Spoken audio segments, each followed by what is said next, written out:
What's up, current and future disc golf addicts? Welcome back to my channel. Today I'm going to be taking you along on a round at Zilker Park Disc Golf Course just outside of downtown Austin, Texas. So this is going to be my first ever playthrough of the course during a recent trip to Austin. And so most of these holes I'm playing blind and have no real idea of how to approach other than what you are seeing from the camera angle here. Hole 1, luckily a relatively straightforward hole with no real danger, and it's perfectly at that max distance for my putter, but still at least having some control of the direction. Hole 2, similar distance, but we do have a couple of challenges here, mainly with the tree on the right, which I do early release my forehand towards, but still managed to leave myself an edge of circle putt, or just outside, and end up converting my comebacker for par.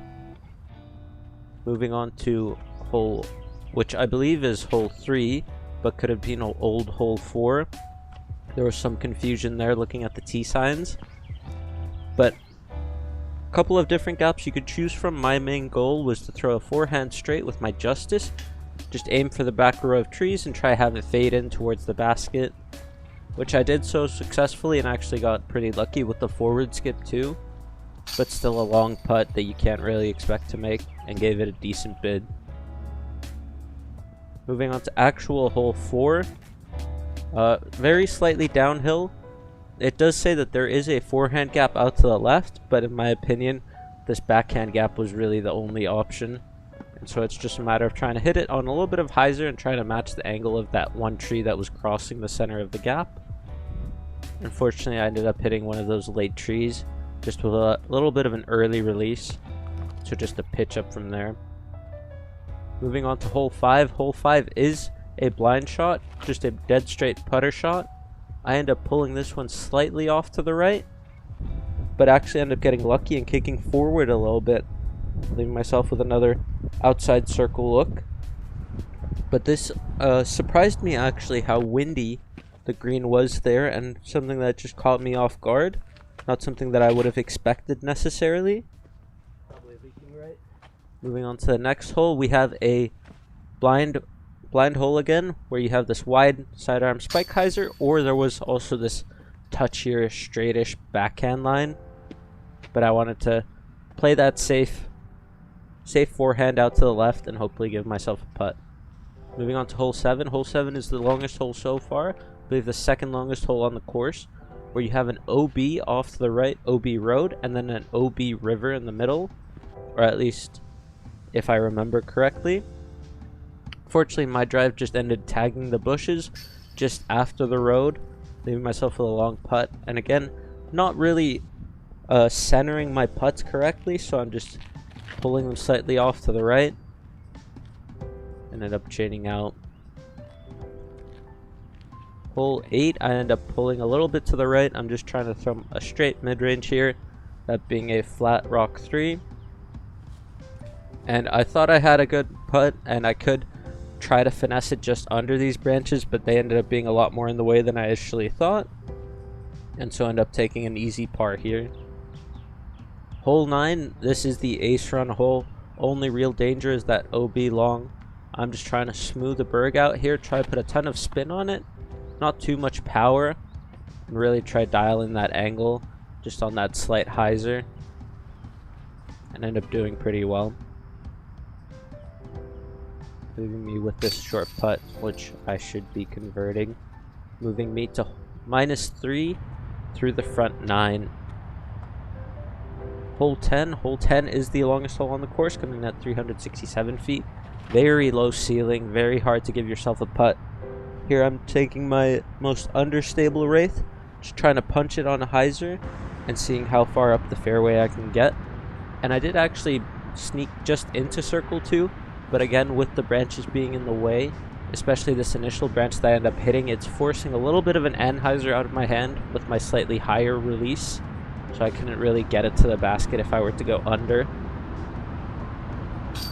And that leaves me again with a relatively short par putt, which is not a bad thing on hole 10. I doubt that there are very many birdies there, if any. Hole 11 doesn't look like it on camera, but is sneakily downhill, at least a lot more than it would initially seem here. So it was very easy to miss high, which is what I did there, but ended up getting lucky and filtering through, leaving myself with just inside of a circle 1 putt there. Moving me to -4. Hole 12, a lot more elevation than it would also initially seem.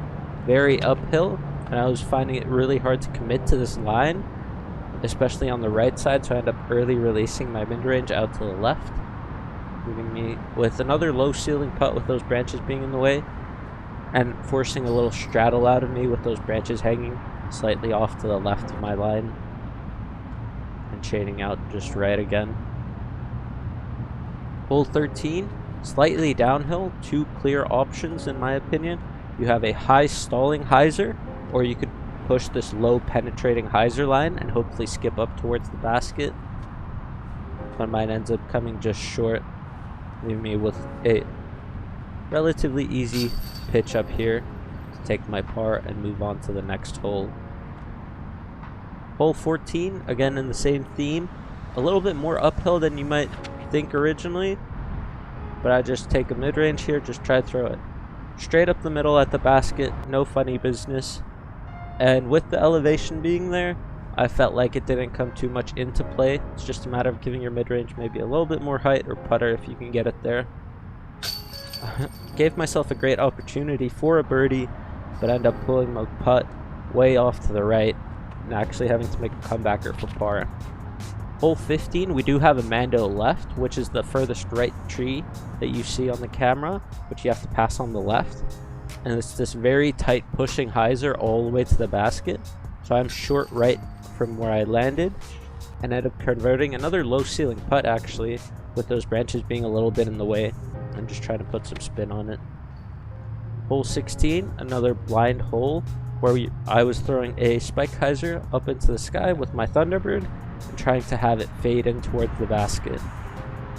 And now, not really having played the course, I couldn't really get a read on how far the shot was, but it felt shorter than the tee sign was saying. Hole 17, I actually had a camera malfunction here. I do end up taking the par here, but not too much to say other than this was actually the windiest hole on the course. Hole 18 is a 307-foot mild hyzer, but you don't really have that room for a spike hyzer unless you go over the trees.